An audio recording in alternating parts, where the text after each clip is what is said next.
Okay, तो all set. सगळे मुलं रेडी आहेत, सगळे मुलं तयार आहेत. आणि माय डिअर स्टुडंट्स, आपण चाललो आहे मॅथमॅटिक्स 1मध्ये अल्जेब्रामध्ये. आणि अल्जेब्रामध्ये एक उंडा चॅप्टर घेऊन आपण चाललेलं आहे, ज्याचं नाव आहे फायनान्शियल प्लॅनिंग. वाव सर, हे पैशांचं प्लॅनिंग आहे, हे फायनान्शियल प्लॅनिंग आहे. आपण कुठे कुठे पैसे सेव्ह करू शकतो, कुठे कुठे आपल्याला पैसे सेव्ह केले पाहिजेत, कुठे कुठे आपल्याला टॅक्स बसणार आहे. बाप रे, हा टॅक्स जर ऐकला तर खूप भीतीच वाटते सर. मग हा टॅक्सवरतीच आपण आज शिकणार आहे. आपण टॅक्सवरती शिकणार आहे सर गुड्स अँड सर्व्हिसेस, यानी की GST आपण शिकणार आहे बेटा. GSTचा पार्ट बघायचा आपल्याला. गुड्स अँड सर्व्हिस टॅक्स जर आपण पाहिलं माय डिअर, तर आपण कोणतीही वस्तू परचेस करताना त्या वस्तूवरती तो भरतो म्हणजे टॅक्स. आणि आपल्याला आज टॅक्सबद्दल बघायचं. गुड्स अँड सर्व्हिसेस, जी गव्हर्नमेंटची नवीन पॉलिसी होती, टॅक्स काढून, इन्कम टॅक्स काढून त्यांनी काय केलं बेटा, गुड्स अँड सर्व्हिसेस यानी की GST हा फंडा आणला. आणि त्या फंडाद्वारे आपल्याला भरपूर असा टॅक्स भरतो असं आपल्याला वाटतं, पण नक्की तसं नाही आहे. तर बघायचं आपल्याला एक्झॅक्टली हा टॅक्सचा फंडा काय आहे. ओके, तर सर टॅक्स कशा कशावर लागतो, कशा कशावरती नाही लागत, तर समजून घ्या गोष्टी काय आहेत एक्झॅक्टली. माय डिअर, टॅक्स कशावरती लागतो सर? सगळ्यात पहिली गोष्ट, टॅक्स अशा गोष्टींवरती लागतो ज्या आपल्याला म्हणतो ना आपण जीवनावश्यक वस्तूंपेक्षा काहीतरी वेगळ्या आहेत. म्हणजे जसे आपण एक्झाम्पल घेतलं दूध, दुधावरती टॅक्स लागतो का बेटा? कधीच नाही. सर आपण घेतला भाजीपाला, भाजीपाल्यावरती कधी टॅक्स लागतं का? नाही लागत सर. भाजीपाल्यावरती कधीच टॅक्स नाही आहे. ट्रान्सपोर्टेशनवरती टॅक्स आहे पण भाजीपाल्यावरती नाही आहे. ओके, मग सर ह्या इसेन्शियल गोष्टी आहेत, ह्या इसेन्शियल गोष्टींवरती कधीच टॅक्स लागत नाही. पण जर आपण कोणत्या पण आपल्या लक्झरियस लाईफला जोडणाऱ्या गोष्टी बघितल्या तर त्याच्यावरती मात्र गव्हर्नमेंटने टॅक्सचे स्लॅब आखून दिलेले आहेत आणि ते स्लॅब तुम्हाला पाहिजेतच. ओके, मग सर हे स्लॅब पाठ करायचे असतात का? नाही राजा, हे स्लॅब पाठ नाही करायचे, फक्त इन्फॉर्मेशनसाठी तुम्हाला लक्षात ठेवायचे. ओके, मग सर आपण बघूया टॅक्समध्ये कोणत्या कोणत्या गोष्टी मोडल्या जातात. तर माय डिअर, टॅक्समध्ये तशा बऱ्याचशा गोष्टी मोडल्या जातात. तुमचे सिंपल इथे बघा, 0 rated tax, low rated tax, standard rated tax ज्याला म्हणतो आपण स्लॅब नंबर 1. स्लॅब नंबर 2 काय आहे, तो त्याच्यापेक्षा अजून थोडा उंच गेलेला स्लॅब आहे. तो उंच गेलेला स्लॅब म्हणजे आपण सांगितलं slab number 2. Highly rated luxurious life, AC तुम्ही वापरताय, तुम्ही कार वापरताय, तुम्ही तुमच्या घरात मोठीच्या मोठी म्युझिक सिस्टम वापरताय, मग त्या सगळ्या गोष्टींमध्ये टॅक्स असतो का बेटा? येस बेटा, त्या टॅक्सचं बायफर्केशन त्यांनी तसं केलेलं आहे. ज्वेलरी जर आपण घेतली, हिरे दागिने मोती जर आपण घेतल्या, त्यांचा टॅक्स तसा लागतो. सर आपण ना शिक्षणामध्ये शिकताना एखादं पुस्तक घेतलं तर त्या पुस्तकाचा टॅक्स देखील आपल्याला भरावा लागतो. एखादं सांगता पेन जरी घेतलं आपण, त्या पेनचा सुद्धा आपल्याला टॅक्स द्यावा लागतो माझ्या मित्रांनो. मग सर हे टॅक्सचे रेटेड खूप हाय असतात का? नाही. ज्या गोष्टी मस्ट निडेड आहेत, खूप गरजेच्या आहेत आणि त्या पाहिजेतच पाहिजे, अशा गोष्टींवरती टॅक्स खूप कमी असतो. ओके, मग सर हा टॅक्स का घेतला जातो बरं?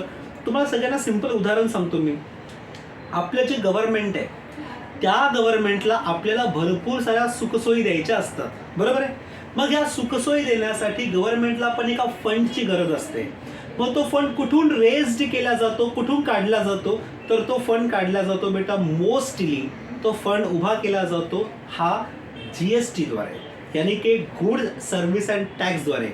जे माणसं जास्त एक्सपेन्सेस करतात, हॉटेलिंगवरती असतील, कपड्यांवरती असेल, ते त्या प्रमाणात त्यांचा GST भरतात आणि त्या प्रमाणात ते गव्हर्नमेंटला पे करतात. ओके, मग हे GST भरणं चांगली गोष्ट आहे का सर? आपल्या खिशातले पैसे जातात तर? येस बेटा, खूप चांगली गोष्ट आहे. प्रत्येकाने GST भरलाच पाहिजे, कारण की जो GST भरतो तो चांगला सुज्ञान नागरिक मानला जातो. ओके, तर आपल्याला GST भरायचाच आहे आणि GST पासून आपण कधीच वाचू शकत नाही. तो भरला चांगलीच गोष्ट आहे ती. ओके, मग सर हे GST तुम्ही सांगता, आम्हाला सांगा ना सर, या GST मध्ये एक्झॅक्टली कोणते सरकार, कोणतं गव्हर्नमेंट इन्व्हॉल्व असतं? जर तुम्ही पहिली एक्सरसाइज बघाल ना मित्रांनो, तो पहिल्या एक्सरसाइजमध्ये जो तुमचा टोटल GST आहे तो 2 भागांमध्ये त्यांनी टाकलेला आहे. पहिला भाग येतो त्याला म्हणतो आपण सेंट्रल गव्हर्नमेंट, जो येतो बेटा मोदी सरकारकडे, त्याला म्हणतो आपण CGST, यानी की सेंट्रल गुड सर्व्हिस टॅक्स. आणि एक भाग येतो त्याच्यामध्ये, त्याला म्हणतो आपण महाराष्ट्र सरकार. महाराष्ट्र सरकार म्हणजे आपण त्याला सांगतो बेटा CGST नंतर येतं आपल्याला SGST, यानी की आपण सिंपल सांगतो स्टेट गुड सर्व्हिस टॅक्स, हे 2 प्रकार याच्यामध्ये मोडले जातात.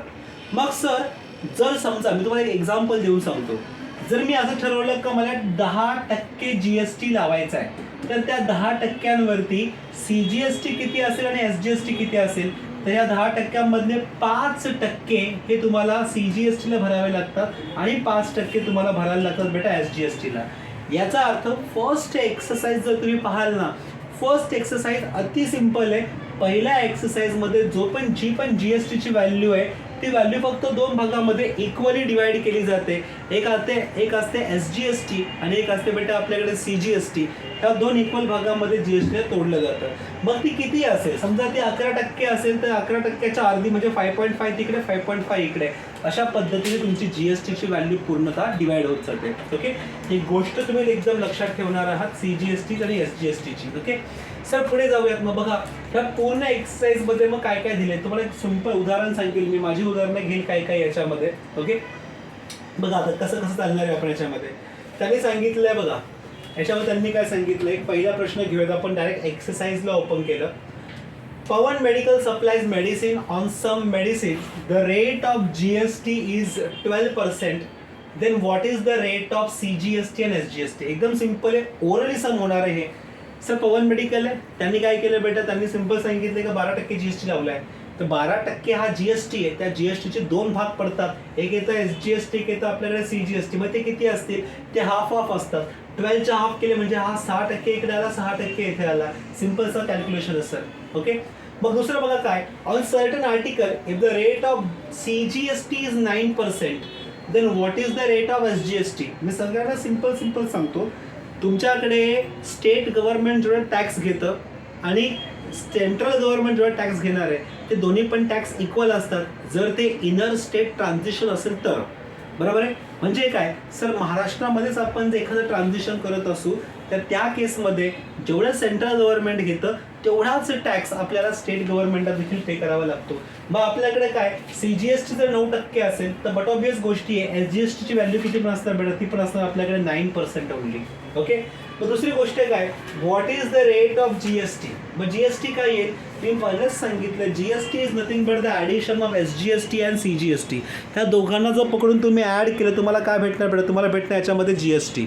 ओके मग आपण सिंपल सांगितलं 9 अधिक 9 म्हणजे मला टोटल किती कॉम्पिटिशन बनेल सर, टोटल बनणार माझ्याकडे 18%चा मला काय लागला आहे बेटा, GST लागला आहे. ओके मग आता बघा नेक्स्ट क्वेश्चनवरती जातोय आपण. मला क्वेश्चन होतात सर पहिला दुसरा, क्वेश्चनमध्ये ॲज सच दम नाही आहे, पण मी परत सांगतो ही गोष्ट एकदम सिंपल आहे, सिंपल गोष्टीला एकदम सिंपलमध्येच राहू द्या. ओके बघा काय त्यांनी सांगितलं, Miss Real paint sold 2 tins of lustre paint and taxable value of each tin is 2800.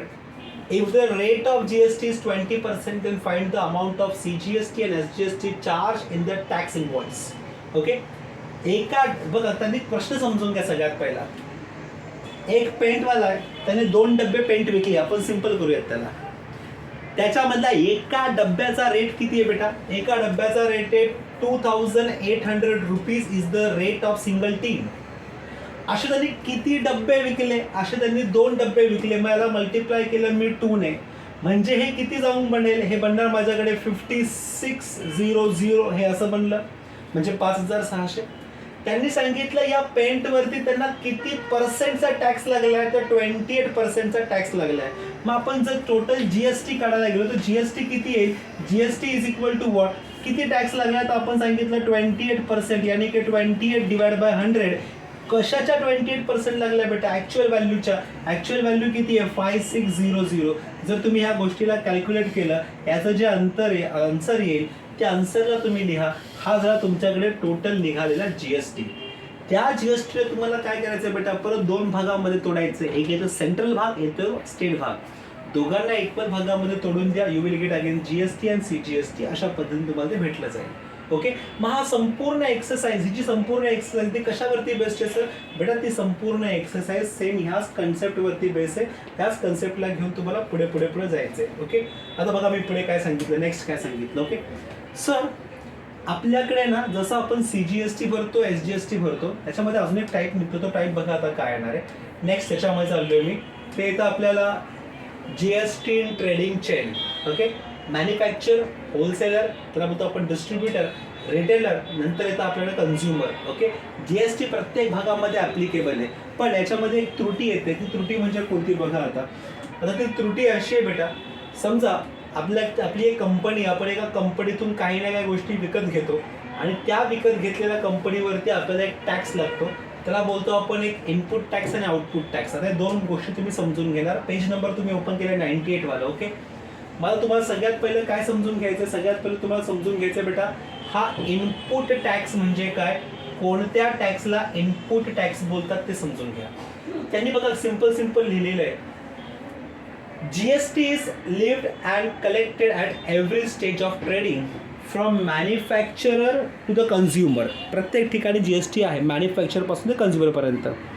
Wien trader pays GST at the time of purchase, it is called input tax, and he collect the GST at the time of sale, which is called output tax.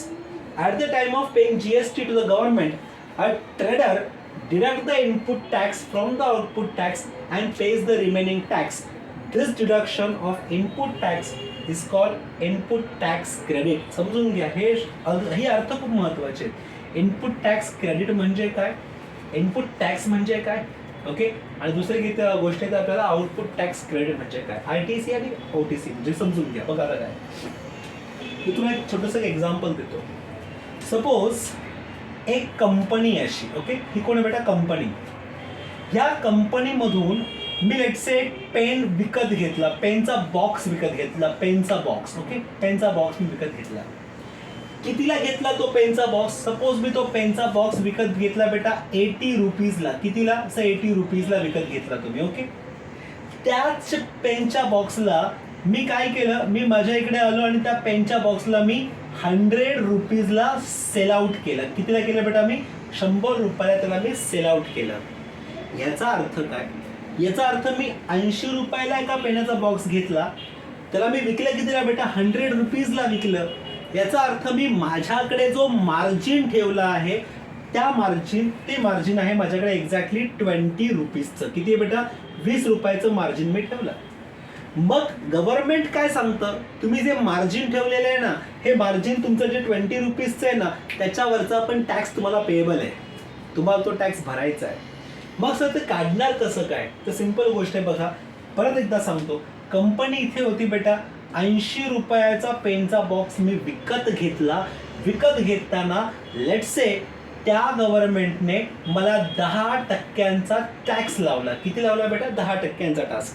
मग आता मला सांगा 80 रुपीजवरती मी 10% tax भरला, म्हणजे मी exactly बघा याच्यामध्ये 10 divide by 100 into what 80, हा 0 cancel, हा 0 कॅन्सल, हा 0 कॅन्सल, हा 0 कॅन्सल, म्हणजे मी 8 रुपीजचा काय भरला बेटा, जीएसटी पे केलं आहे. मी 8 रुपीजचं मी जीएसटी पे केलेलं आहे. किती रुपयाचं बेटा, 8 रुपीजचं. ओके, समजून घ्यायचं पूर्ण आता.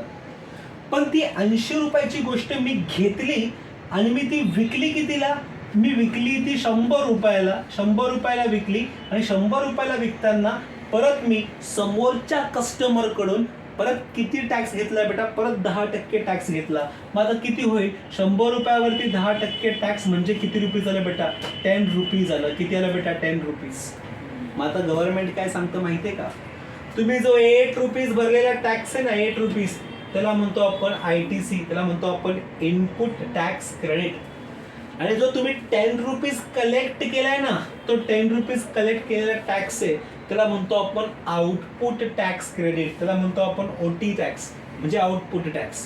ओके सर, मग आपल्याला पेएबल अमाऊंट किती झाली, मग पेएबल अमाऊंटचा एक फॉर्म्युला आहे जो तुम्हाला इथे लिहून दिलेला आहे. Payable amount is equal to काय बेटा, आउटपुट टॅक्स मायनस काय सांगितलं बेटा, मी इनपुट टॅक्स. म्हणजे तुम्ही गव्हर्नमेंटला पे किती करू शकता बेटा, गव्हर्नमेंटला पे करणार सर आपण output tax minus what, input tax. म्हणजेच कन्सेप्ट समजून घ्या बेटा, मी 80 रुपयाची वस्तू विकत घेतली तेव्हा मी ऑलरेडी गव्हर्नमेंटला 8 रुपये दिलेलेच आहे. जेव्हा मी परत ती गोष्ट एखाद्याला विकली त्याच्याकडून मी 10 रुपयाचा एक्स्ट्रा टॅक्स घेतला, त्या 10 रुपयामधले 8 रुपये मी ऑलरेडी भरलेले आहेत. मग उरतात किती, जे उरतात फक्त 2 रुपये, ते 2 रुपये आपल्याला परत भरायचे, म्हणजे आपण बोलतो पेएबल टॅक्स. ओके, मग आउटपुट टॅक्स काय, at the time of purchase me purchase करताना ऑलरेडी टॅक्स भरलेला आहे, त्या टॅक्सला बोलतो आपण इनपुट टॅक्स. आणि आउटपुट टॅक्स काय बेटा? मग आउटपुट टॅक्स म्हणजे आपण जेव्हा सेल आउट केल्यावरती जो टॅक्सची व्हॅल्यू आहे त्याला बोलतो आउटपुट टॅक्स. मग पेएबल काय आहे? तर पेएबल आहे तर माझ्याकडे output tax minus one ITC ही गोष्ट याच्यामध्ये बनून जाते. तर हा फॉर्म्युला हा एक्झाममध्ये येऊ शकतो आणि ह्या फॉर्म्युल्यावरती तुम्हाला भरपूर सारे क्वेश्चन्स पण आहेत जे क्वेश्चन तुम्हाला दिलेले संपूर्ण ह्या एक्सरसाइजमध्ये. ओके, एक जस्ट छोटूसं आपण एक्झाम्पल बघूयात. त्या एक्झाम्पलवरती आपल्याला बघा काय काय शिकायचं आहे ते. एक आहे जय केमिकल्सचं एक्झाम्पल जे तुमच्या समोर आता पूर्णपणे. Jai chemical purchase a liquid soap having a taxable value of 80. Jai chemical काय करत आहे बेटा? लिक्विड सोप घेतला आहे त्यांनी आणि त्याची टॅक्सेबल व्हॅल्यू त्यांनी किती भरलेली? Taxable value of 80. त्याची टॅक्सेबल व्हॅल्यू किती आहे सर? 80 नाही सर, ही आहे 8,000 रुपीज. 8,000 रुपये त्याची टॅक्सेबल व्हॅल्यू आहे. Okay, and sold it to consumer for the taxable value of 10,000. आणि ती परत एका कन्झ्युमरला विकली. ती विकली किती बेटा? 10,000 रुपयेला विकली. Rate of GST is 18%. Rate of GST किती काढला त्यांनी सर? Rate of GST is 18% GST आहे. Find the CGST and SGST payable by Jai chemicals. Okay, बघून घ्यायचं, समजून घ्यायचं. ह्या क्वेश्चनला एक आयडियल मानून चाला. अशाच टाईपमध्ये बाकीचे पण प्रश्न असतात हे विसरू नका.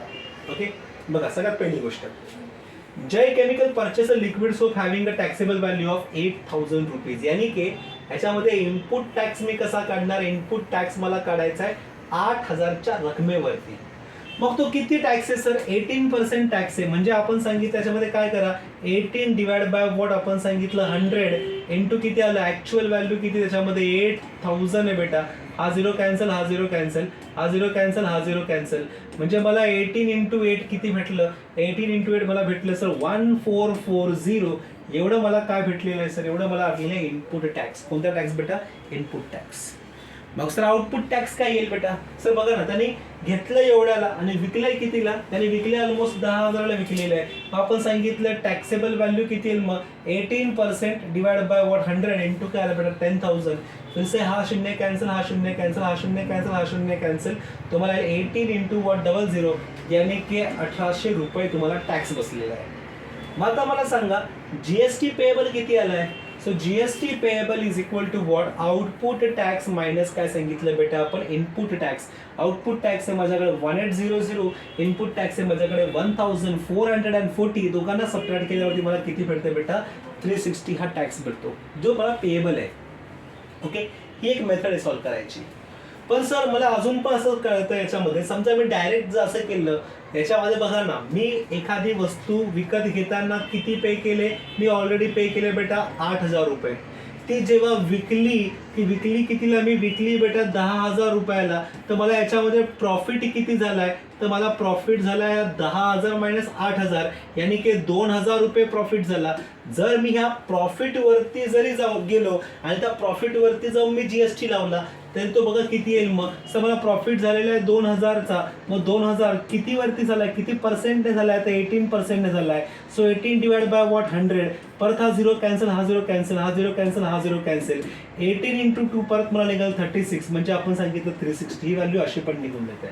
ओके, सो तुम्हाला या फॉर्म्युल्याचीच गरज असं काय ना, तुम्ही याने पण सॉल्व्ह करू शकता. प्रॉफिटवरती GST फाइंड आउट करा. ओके, काय बोलू तर समजून घ्या. सर प्रॉफिटवरती नसेल तर आपलं फक्त एकच लक्षात ठेवायचं आहे, GST payable is equal to काय बेटा? आउटपुट GST किंवा मग आउटपुट टॅक्स मायनस आपण सांगूयात बेटा इनपुट टॅक्स. हे जरी केलं तरी पण त्याच्यामध्ये चालून जाईल ते. ओके, सर बघा पुढे जाऊयात. हा चॅप्टर खूप तसा GST व्हॅल्युएबल आहे, खूप GST लागतो याला. ओके, बघा आता काय याच्यामध्ये सर नेक्स्ट पुढे चाललोय आपण, त्याला म्हणतो आपण IGST ची पार्ट बघायची आपल्याला. IGST म्हणजे काय असतं?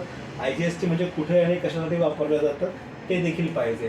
ओके, मग आता सगळ्यात पहिले तुम्ही डायरेक्टली पेज नंबर ओपन करणार. याच्यामध्ये पेज नंबर ओपन करणार तुम्ही डायरेक्टली पेज नंबर 105. येस, आता 105 पेज नंबर आहे, तर 105 तुम्हाला ओपन करायचं आहे आणि 105 मध्ये बघायचं आहे. बघा IGST यानी की integrated GST for interstate trader. Integrated GST बेटा तो कोणासाठी आहे? इज फॉर इंटरस्टेट ट्रेडर्ससाठी तो GST वापरला जातो. बघा काय त्यांनी सांगितलेलं, when trading of good and services takes place between 2 or more state. म्हणजे असं एक्झाम्पल घ्या, पंजाब आहे, हरियाणा आहे, महाराष्ट्र आहे. असे 2-3 स्टेट जेव्हा एखाद्या गुड्स अँड सर्व्हिसमध्ये इन्व्हॉल्व होतात तेव्हा तो GST त्याला बोलतो आपण IGST. The GST is lived only by the central government and it is termed as IGST. जो GST लागतो तो कुठे लागतो? 100% जो GST लागतो तो फक्त आणि फक्त सेंट्रल गव्हर्नमेंटला लागतो, त्याला बोलतो आपण IGST.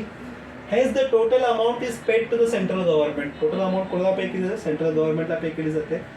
Suppose if a trader buy good from other state and sell them in his state, then let us see how he can avail the ITC यानी कि input tax credit which he has paid as IGST at the time of purchase.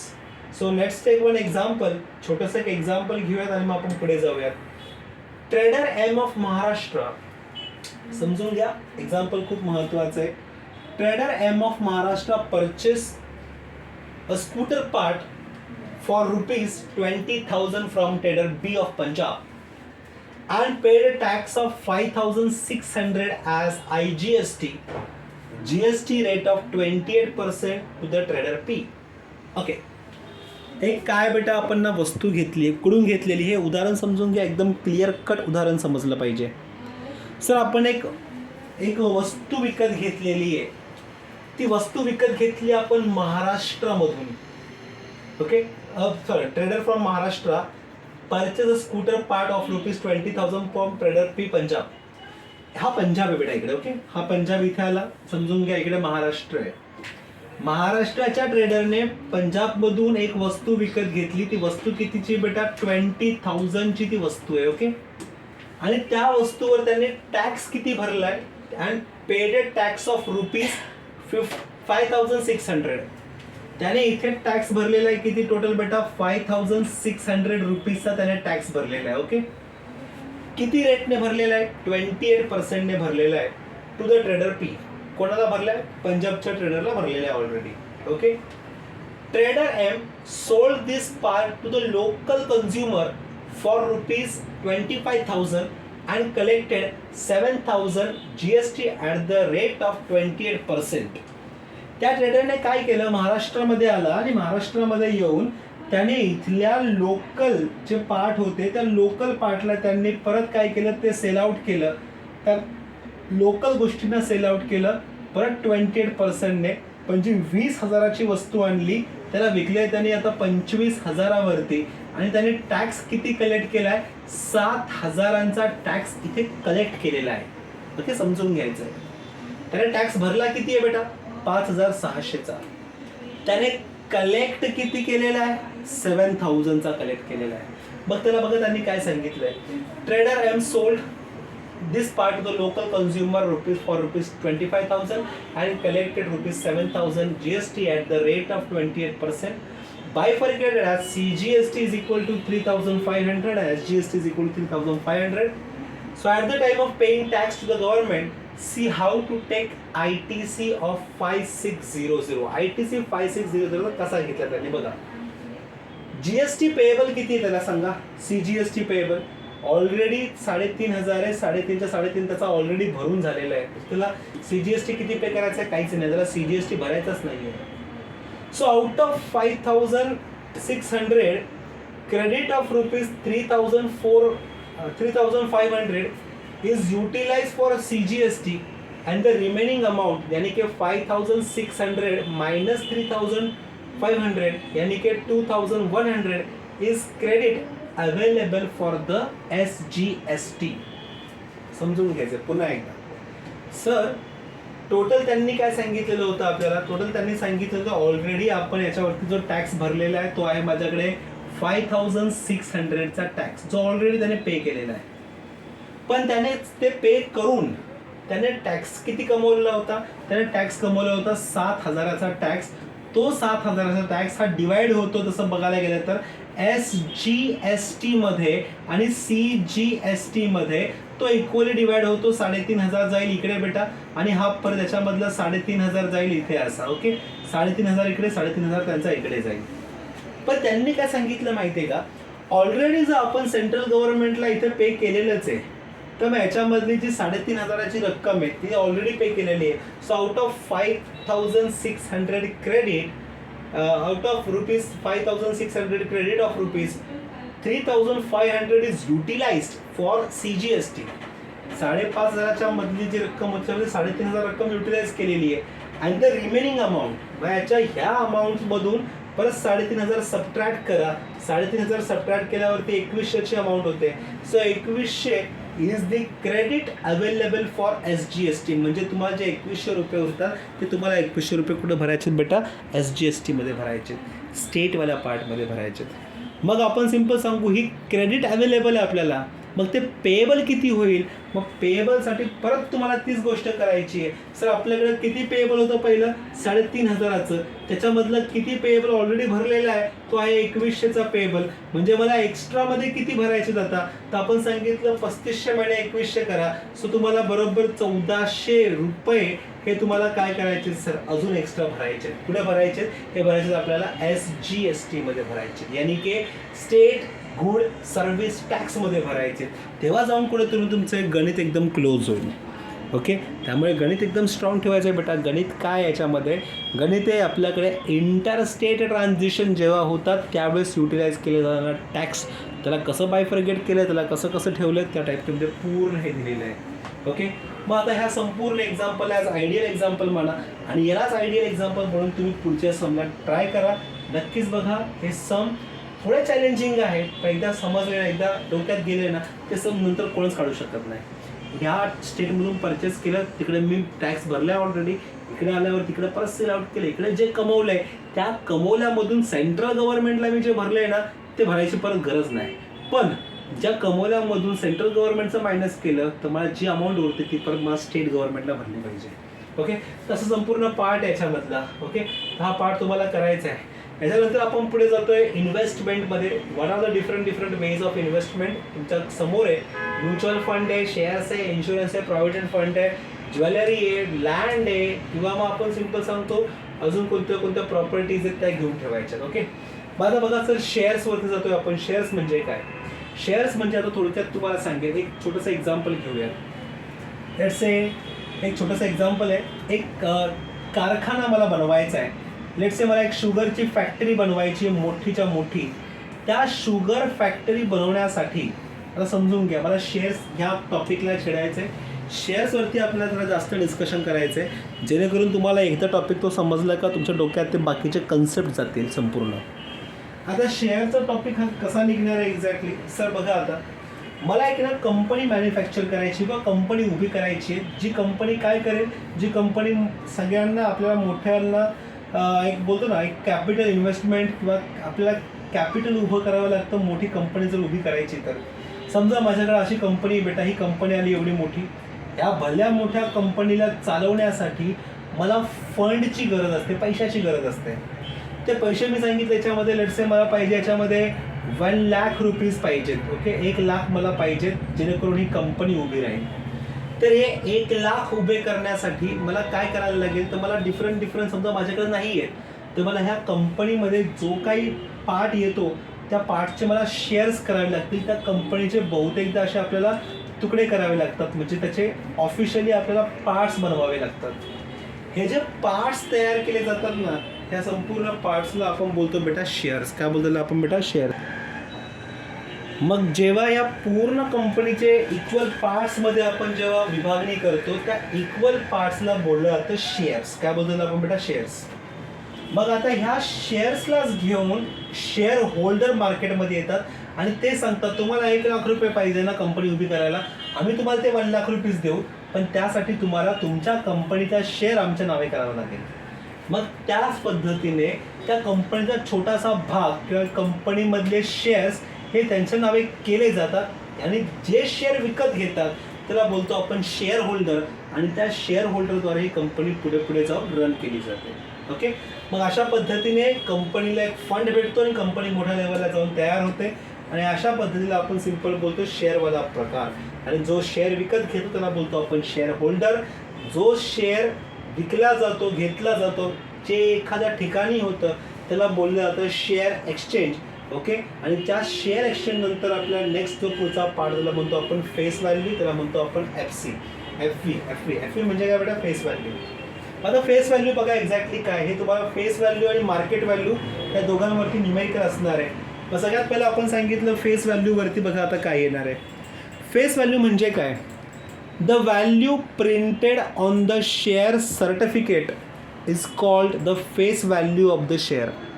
Okay, काय सांगितलं बेटा face व्हॅल्यूमध्ये, the value printed on the share certificate is called the face value of the share. It is also called nominal value or printed value or par value. त्याला par value पण बोललं जातं, त्याला printed value पण बोललं जातं, किंवा त्याला नॉमिनल व्हॅल्यू असं देखील बोललं जातं. ओके, कशाला बेटा, फेस व्हॅल्यूला. मग आता आपण सिम्पल असं सांगितलं की माझ्याकडे एक शेअर आहे, त्या शेअरची किंमत आहे आपल्याकडे 300 रुपये. तर 300 रुपये काय निघालं, 300 रुपये आहे त्याच्याकडे त्याची face value. Okay, face value म्हणजे FV. सर मग नेक्स्ट काय बघा, आता नेक्स्ट सांगितलं मार्केट व्हॅल्यूमध्ये, the price at which shares are sold or purchase in the stock market is called market value. यानी की बघा दोन गोष्टी आहेत. मी असं सांगितलं का हा लेट्स से हा मार्कर आहे किंवा हा पॉइंटर आहे, ह्या पॉइंटरचे एक शेअर आहे, तो शेअर आहे लेट्स से 5 रुपयाला. तर तुम्हाला मार्करचे शेअर तुम्हाला घ्यायचे असेल तर एक शेअर माझ्याकडे 5 रुपयाचा आहे. ही व्हॅल्यू मी डिसाईड केलेली आहे, त्याला म्हणतो आपण फेस व्हॅल्यू. पण मार्केटमध्ये खूप जास्त डिमांड निघाली तर मार्केटमध्ये ह्या 5 रुपयाची गोष्ट 10 रुपयाला पण जाऊ शकते किंवा 5 रुपयाची गोष्ट 2 रुपयाला पण येऊ शकते. मार्केट काय डिसाईड करतं दादा, त्या मार्केटच्या डिसिजनला बोलतो आपण MV, त्याला बोलतो आपण मार्केट व्हॅल्यू. ओके, त्याच्यामध्ये मी काय ठेवलं बघा, समजून घ्यायचं परत. मार्केट व्हॅल्यू म्हणजे काय, the price at which the shares are sold or purchase in the stock market is called market value of the share. The price at which shares are sold or purchased, ज्याला विकले जातात किंवा ज्याला purchase केले जातात हे मार्केटमध्ये, त्याला काय बोलतो बेटा आपण MVला बोललं जातं बेटा मार्केट व्हॅल्यू. ओके, मग अशाच या FV आणि MVला घेऊन आपल्याकडे बहुतेकशे सम आहेत. ते सम बघायचे आपल्याला. बघा आता काय काय सम दिले त्यांनी आपल्याला. सर समच्या अगोदर एक कंडिशन येते, ती कंडिशन अशी आहे. कोणती कंडिशन आहे बेटा, ती कंडिशन अशी बेटा, if market value is greater than face value then the share is at premium. काय सांगितलं बेटा, if market value is greater than face value, market value face व्हॅल्यूपेक्षा जर मोठी असेल ना तर त्या शेअरला काय बोलतो, शेअर इज ॲट प्रीमियम. प्रीमियममध्ये चालला आहे तो शेअर. दुसरं मी सांगितलं, if market value is same as face value then share is at par, म्हणजे इक्वलला चालला आहे. म्हणजे समजून घ्या, सिंपल गोष्ट आहे. जर मार्केटमध्ये डिमांड जास्त निघाली ना बेटा तर मार्केट त्या शेअरची व्हॅल्यू वाढवतं. 10 रुपयाची वस्तू लिटरली 15 ते 20 रुपयाला खरेदी केली जाते. म्हणजे काय झालं, कंपनी प्रॉफिटमध्ये गेली आहे, कंपनीचं मार्जिन खूप जास्त निघालेलं आहे. याचा अर्थ market value is more than face value. Okay, दुसरी गोष्ट म्हणजे कंपनीचं शेअर कशामध्ये गेले बेटा, प्रीमियममध्ये गेले. दुसरं सांगितलं, if market value is equal to face value then the share is at par. Par म्हणजे आपण त्याला सांगतो इक्वल. शेअर कशामध्ये गेले बेटा, इक्वल याच्यामध्ये गेले आपले. ओके, दोन्ही गोष्टी समजून घ्या.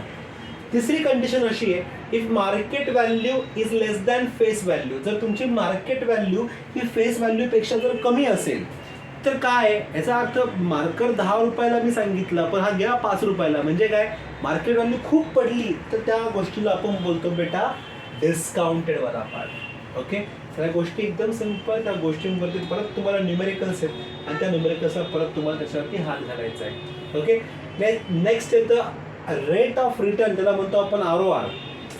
आता हे बघा, कोणताही माणूस इन्व्हेस्टमेंट करताना सगळ्यात पहिलं ह्या गोष्टीला बघतो, त्याला म्हणतो आपण रेट ऑफ रिटर्न. त्याला म्हणतो आपण बेटा ROR, rate of return. Okay, मग त्या रेट ऑफ रिटर्नला बघा आता कसं कॅल्क्युलेट केलं जातं किंवा तशी कशी काय व्हॅल्यू डिसाईड होते. बघा आता, when we invest in shares it is important to know the return on investment. जेव्हा आपण एखाद्या शेअरवरती काही पैसे टाकतो तर आपल्याला सगळ्यात पहिलं हे पण माहिती पाहिजे त्याचे रेट ऑफ रिटर्न्स काय आहेत, काय रिटर्न, काय टक्क्याने मला पण पैसे भेटणार आहेत. तर ती गोष्ट अशी आहे, त्याला बोलतो आपण ROR. त्याचं एक सोपं उदाहरण तुम्ही बघू शकता याच्यामध्ये. Shreyas purchase a share of face value ₹100 for market value of 120. Okay, company declare 15% dividend on the share. किती डिव्हिडंड डिक्लेअर केला बेटा? 15% डिव्हिडंड दिलेला आहे. Find the rate of return. तुम्हाला rate of return find out करायचं. मग काय करणार बघा आता. तुमची FV म्हणजे फेस व्हॅल्यू किती आली बेटा? 100. MV म्हणजे मार्केट व्हॅल्यू किती आली तुम्हाला? 120. त्याचा जो डिव्हिडंड येतोय तो येतो आपल्याला 15% पर शेअर आहे. सो आपल्याला काय सांगितलंय? Remember therefore that on investment of 120 rupees Shreyas got 15 rupees. Dividend किती बेटा? 15% पर शेअरचा आहे. म्हणजे 120 रुपयाच्या याच्यावर त्याला किती भेटलेत बेटा? 15 भेटलेले आहेत. 120 रुपयावरती किती भेटले बेटा? 15. मग आपल्याला रेट ऑफ रिटर्न जर फाइंड आउट करायचं असेल ना तर मला एक सिम्पल केलं पाहिजे. एका शेअर बघा हे समीकरण तुम्हाला लिहिता आलं पाहिजे. हे समीकरण लिहिता आलं पाहिजे. एका शेअरची व्हॅल्यू किती आहे बेटा? एका शेअरची व्हॅल्यू 120. त्याच्यावरती तुम्हाला किती डिव्हिडंड भेटला? किती रेट ऑफ रिटर्न भेटला? 15. मग असे जर मी 100 शेअर परचेस केले तर मला एका शेअरची किंमत काय लागेल? त्या 100 शेअरची जर माझ्याकडे 100 असेल तर 100ची किंमत म्हणजे मला एक्स रिटर्न काय येईल त्याच्यामध्ये? त्या एक्सची व्हॅल्यू किती येईल? मग ते करण्यासाठी तुम्हाला सिंपल लक्षात ठेवायचं आहे. 120 भागांसाठी जर तुम्ही बघताय तर 1 for 120 rate of return is 15. तर 100 साठी किती येणार? तो येणार माझ्याकडे एक्स. एवढं लिहा. यांचा फक्त काय करा? तिरकस गुणाकार करा. तिरकस गुणाकार करा. एक्सला फक्त एका बाजूला ठेवा, बाकी सगळं त्या बाजूला पाठवून द्या. तुम्हाला काय येईल? मग एक्सला मी एकाच साईडला ठेवलं. हे 100 इंटू वॉट 15 डिवाइड बाय खालती किती आहे बेटा? परत माझ्याकडे 120. हा कॅन्सल, हा कॅन्सल. परत तुम्ही याच्यावरती लॉजिक लावा. तुम्हाला रेट ऑफ रिटर्न भेटून जाईल आणि तो ऑलमोस्ट असेल तुम्हाला 12.5%चा rate of return. Okay. Rate of return म्हणजे किती टक्क्याने परत मला पैसे भेटतात त्याच्यामध्ये. ओके. ही गोष्ट इम्पॉर्टंट. आणि रेट ऑफ रिटर्नवरती प्रश्न येतील तर प्रश्नाला तुम्हाला सॉल्व्ह पण करायचे. ओके. थोडं पुढे जाऊयात. बघा आता नेक्स्ट काय आहे आपल्याकडे? नेक्स्ट आहे बघा याच्यामध्ये परत डिस्काउंटेड रेट दिलं, प्रीमियम दिलं, सगळं त्यांनी दिलेलं आहे. फक्त फॉर्म्युलाजमध्ये जायचं आहे. फॉर्म्युलाजमध्ये जाऊन एक एक व्हॅल्यू तुम्हाला पुट करायची आहे. एक व्हॅल्यू पुट केला तुम्हाला पुढच्या आपोआप सगळ्या गोष्टी भेटल्या जातील याच्यामध्ये. ओके. परत याच्यामध्ये बघा याच्यामध्ये परत तुम्हाला तीच गोष्ट आहे. Smita has invested ₹12,000 and purchase a share of face value ₹10 at a premium of 2. Premium किती सांगितलं आपल्याला? 2 सांगितलं आहे. Find the number of share and the purchase. Complete the given activity. Again हे प्रश्न इम्पॉर्टंट आहेत. हा प्रश्न तुम्ही करून जाणार. तुम्हाला किती परचेस करायचे, किती शेअरच्या व्हॅल्यू, किती इन्व्हेस्टमेंटच्या व्हॅल्यू आहेत, किती तुमच्याकडे नंबर ऑफ शेअर्स त्यांनी विकत घेतले, किती इन्व्हेस्टमेंट आहे, किती त्याचे मार्केट व्हॅल्यू आहे, ह्या सगळ्या गोष्टी तुम्हाला विकत घ्यायच्यात किंवा तुम्हाला सांगायचं त्याच्यामध्ये. ओके. परत याच्यामध्ये बघा अजून एक तुम्हाला दिलेलं आहे रेट ऑफ रिटर्नचा अजून एक फॉर्म्युला याच्यामध्ये आपल्याला दिसतोय. तो म्हणजे काय? रेट ऑफ रिटर्नचा अजून एक फॉर्म्युला येतोय. तो येतो आपल्याकडे rate of return is equal to किती बेटा? Dividend income divide by sum investment. किती डिव्हिडंड इन्कम आहे डिवाइड बाय किती सम इन्व्हेस्टमेंट आहे हे तुम्हाला त्याच्यामध्ये समजलं जाईल. ओके. हे तुम्हाला सिंपल पार्ट याच्यामध्ये येतात ते तुम्हाला करून ठेवायचे. ओके. पुढे जाऊयात आपण थोडं. Next is brokerage and tax on the share trading. आपण सांगेल ह्याच्यावरती आय डोंट थिंक सो की एवढे प्रश्न येतात याच्यावरती. पण येस, ब्रोकेज म्हणजे काय असतं? दलाली. तर दलालीला समजून घ्यायचं तुम्हाला. दलाली म्हणजे काय? जर एक सिंपल गोष्ट आहे. दलाल लोक असतात ते काय करतात? एक मार्जिन ठेवून काम करतात. एक मार्जिन ठेवून काम करतात म्हणजे काय? Let's take one example. एक घर आहे, एक फ्लॅट आहे. त्या फ्लॅटला विकायचं आहे. हा सेलर आहे आणि हा परचेसर आहे. त्याला परचेस करायचा, त्याला सेल करायचं आहे. पण या दोघांना पण माहिती नाही आहे का सेलर कोण आहे, परचेसर कोण आहे. त्यांना फक्त एवढं माहिती आहे मला फ्लॅट विकायचा, त्याला माहिती मला फ्लॅट घ्यायचा आहे. पण एक पर्सन असा आहे ज्याला माहिती आहे याला विकायचं आहे आणि याला घ्यायचं आहे. मग हा मधला पर्सन काय करतो? हा मधला पर्सन ॲज अ ब्रोकर बनतो. तो दलाल बनतो. तो बोलतो तुला फ्लॅट विकायचा, मी विकून देईल. त्या फ्लॅटचे 1% मी तुझ्याकडून घेईल. याला बोलतो तुला फ्लॅट घ्यायचा, मी तुला घेऊन देईल, चांगला फ्लॅट घेऊन देईल आणि त्या फ्लॅटच्या जी काही किंमत ठरेल त्याचा 1% मी घेईन. याचा अर्थ हा जो मधला दलाल आहे तो दोघांकडून 1% घेतो. 1%. आता एक नॉर्मल जर आपण फ्लॅटची किंमत काढली तर ती फ्लॅटची किंमत असते लगभग 50 लाख रुपये ही फ्लॅटची किंमत येते. तर ह्या 50 लाखांवरती हा 1% ह्या सेलरकडून घेतो. म्हणजे जवळपास 50,000 रुपये ह्या सेलरकडून घेतो. आणि परत ह्या 50 लाखांवरती परत 1% ह्या परचेसरकडून घेतो, म्हणजे परत 50 लाख तो घेतो. आता परत 50 लाख याचे 50 लाख याचे, यानी की तो जवळपास 1 लाख रुपये त्या दोघांकडून घेतो. मग गव्हर्नमेंट असं सांगतं जर हा तुमच्याकडे 1 लाख रुपये घेत असेल, 1% घेत असेल, हा पण ब्रोकर असेल, तर त्या ब्रोकरला सुद्धा टॅक्स लागला पाहिजे. आणि तो टॅक्स किती आहे? मग तो टॅक्स असतो अराउंड एक स्लॅब त्यांना दिलेला आहे, तो टॅक्स असतो अराउंड 18% स्लॅब. त्या ब्रोकरला सुद्धा त्या 1 लाखांवरती 18% म्हणजे 18,000 रुपये हे परत गव्हर्नमेंटला पे करावे लागतात. सो दिस इज चेनवाला पार्ट. एकदम सिम्पल आहे. जीएसटी प्रत्येकाला लागलेला आहे, आम्ही नेहमी म्हणतो. आणि तो जीएसटी कधीच कधीच कधीच सुटणार नाही, कारण की आपण त्या सर्व्हिसेस घेतो त्याला जीएसटी भरलाच पाहिजे. Okay, so GST and brokerage services हे आपल्याला याच्यामध्ये पाहायला भेटतं. ओके, सो बघा याच्यामध्ये एक एक्झाम्पल दिले त्यांनी, तुम्ही पाहू शकता. Suppose a person has paid 15,075 rupees for buying 100 share. In that 75 is the brokerage charge, 75 रुपया brokerage charge आहे. So the buyer has to pay 18% GST on 75 rupees. So let us find the amount of GST he paid to the broker and prepare the contract note. मग किती पे करतो बेटा? 18% हे 75 वरती आहे, मग 18/10 यानी की इंटू 75 यानी की 13.50 एवढी अमाऊंट तुला पे करावी लागते.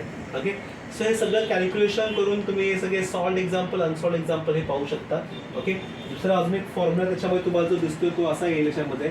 कॉस्ट ऑफ 1 शेअर, एका शेअरची जर मी किंमत काढली तर cost of 1 share is equal to येतं बेटा MV यानी की मार्केट व्हॅल्यू प्लस ब्रोकेज हे पाहिलं जातं. एका शेअरची किंमत किती येते तर but of base market value कशी डिसाईड झाली ती, आणि त्याचा जो ब्रोकेज झाला तो ब्रोकेज दलाली तशी किती घेतली त्याच्यावरती त्याची कॉस्ट ठरते, त्याची किंमत ठरते. ओके, नंतर शेअर सोल्ड, शेअर होल्ड सगळं त्याच्या गोष्टी याच्यामध्ये येणार आहे. ओके, आणि नंतर जो फंड आहे तो म्हणतो आपण म्युच्युअल फंड. ओके, शेअर्स असं खूपदा म्हटलं जातं का शेअर्समध्ये पैसा गुंतवणं खूप अवघड आहे किंवा शेअर्समध्ये पैसा गुंतवणं खूप रिस्की आहे. त्या रिस्कला जर कोणी घेतली आणि ती रिस्क सक्सेसफुल झाली तर ओके गोष्ट आहे, पण सक्सेसफुल नाही झाली तर काय? आपण सर्वसामान्य माणसं आहोत. ओके, मग सर्वसामान्य माणसांसाठी इथे अजून एक फंड आहे, तो त्याचं नाव आहे म्युच्युअल फंड. आणि ते म्युच्युअल फंड काय सांगतं? मग ते म्युच्युअल फंड सांगतं instead of investing in share तुम्ही काय करा, म्युच्युअल फंडमध्ये टाका. म्युच्युअल फंड ही अशी कंपनी आहे त्याच्यामध्ये खूप सारे लोक एकत्र बसलेले असतात. ते काय करतात, समजा तुम्ही 100 रुपये इन्व्हेस्ट केले तर त्या 100 रुपयाला ते 10 कंपन्यांमध्ये टाकतात. मग तिकडे असं केल्याने काय होतं, असं केल्याने तुमचे पैसे बुडण्याची जी रिस्क असते ती खूप कमी होते. ओके, समजून घ्या. जर मी शेअर्समध्ये पैसा टाकला तर शेअर्समध्ये पैसा टाकल्यावरती एकाच कंपनीमध्ये मी समजा लाख रुपये टाकले आणि ती कंपनीच लॉसमध्ये गेली तर काय होईल? सर जर कंपनी जर लॉसमध्ये गेली तर आपण पण बट ऑफ बेस काय जाऊ बेटा, लॉसमध्ये जाऊ. पण सर तीच गोष्ट एखादी कंपनी जर लॉसमध्ये जात असेल तर आपण पण लॉसमध्ये जाऊ, याचा अर्थ आपण परत म्हणजे कमी याच्याने जाऊ पूर्ण. पण instead of taking a big risk मग म्युच्युअल फंड काय सांगतं, तुम्ही असं एक काम करा, तुम्ही आमच्याकडे पैसे द्या, त्या पैशांना आम्ही बरोबर इन्व्हेस्ट करू. मग म्युच्युअल फंड अशा त्या 100 रुपयाला किंवा त्या अमाऊंटला अशा कंपन्यांमध्ये लावतं, थोडी अमाऊंट इकडे टाकतील ते, थोडी अमाऊंट इकडे टाकतील, थोडी अमाऊंट इथे, थोडी अमाऊंट इथे, थोडी अमाऊंट इथे, थोडी अमाऊंट इथे. याचा अर्थ ही कंपनी जरी थोडी खाली फार गेली तरी पण ह्या कंपनीला ही कंपनी सवारणार, कारण की ही कंपनी वरती चालली आहे. ही कंपनी जरी मॉडरेट राहिली तरी ही कंपनी वरती जाते. ही कंपनी जरी खालती आली तरी ही कंपनी त्यांची वरतीच चाललेली आहे. याचा अर्थ काय होतं, याचा अर्थ त्याचे जे पैसे बुडण्याचे जे रिझन्स असतात ते खूप कमी होऊन जातात. पण येस, याच्यामध्ये एक गोष्ट आहे, म्युच्युअल फंडमध्ये पैसा वाढत नाही कधीच, जास्त मोठ्या प्रमाणात स्केल वाढते असं बिलकुल नाही. कारण की सेम गोष्ट आहे, तुमचे जे अमाऊंट आहे त्या अमाऊंटला तोडून तोडून तोडून तोडून टाकलं जातं, म्हणून त्याला म्हणतो mutual fund at low risk. Okay, तर संपूर्ण पार्ट ह्या म्युच्युअल फंडमध्ये पूर्ण कॉमर्स रिलेटेड संपूर्ण आहे. कॉमर्सच्या मुलांना ह्या संपूर्ण गोष्टींमध्ये राहायचे फॉर नेक्स्ट 2 इयर्स. ज्यांनी कोणी कॉमर्स डिसाईड केलं असेल, सर 10वीची एक्झाम होऊ द्या, 10वीची एक्झाम झाल्यावरती आपल्याला कटकट नको, त्यापेक्षा आपण ह्या सगळ्या भानगडीत पडूयात आणि कॉमर्समध्ये इकॉनॉमिक्स किंवा मग फायनान्स, OCBC हे सब्जेक्ट येतात, त्या सब्जेक्टमध्ये ह्या सगळ्या गोष्टी येतात संपूर्ण. ओके, तर आय डोंट थिंक सो की ही जी एक्सरसाइज आहे त्या एक्सरसाइजवरती अजून काय एक्स्ट्रा कोणते प्रश्न येऊ शकतात. तर एवढ्यावरती तुम्ही कॉन्सन्ट्रेशन ठेवा, एवढ्यावरती फिक्स राहा. माझं हे म्हणणं असेल, जास्त काही करण्यापेक्षा प्रत्येक व्हरायटीवाले सम बघा, व्हरायटीजवाले समला तुम्ही थोडंफार टॅकल करा. आणि यस, तुम्हाला ऑलरेडी एक बुकलेट दिलेलं आहे, त्या बुकलेटमध्ये जा, त्या बुकलेटमध्ये इम्पॉर्टंट क्वेश्चन्स तुम्हाला आम्ही दिलेले आहेत, त्या क्वेश्चनला एकदा सॉल्व्ह करण्याचा ट्राय नक्की करा आणि बघा त्या क्वेश्चनला सॉल्व्ह करून तुम्हाला ते क्वेश्चन जमतात आहे का. ओके, भेटूया पुढच्या लेक्चरमध्ये. तोपर्यंत अभ्यास करत राहा, मस्त राहा आणि स्वस्त राहा. Thank you so much.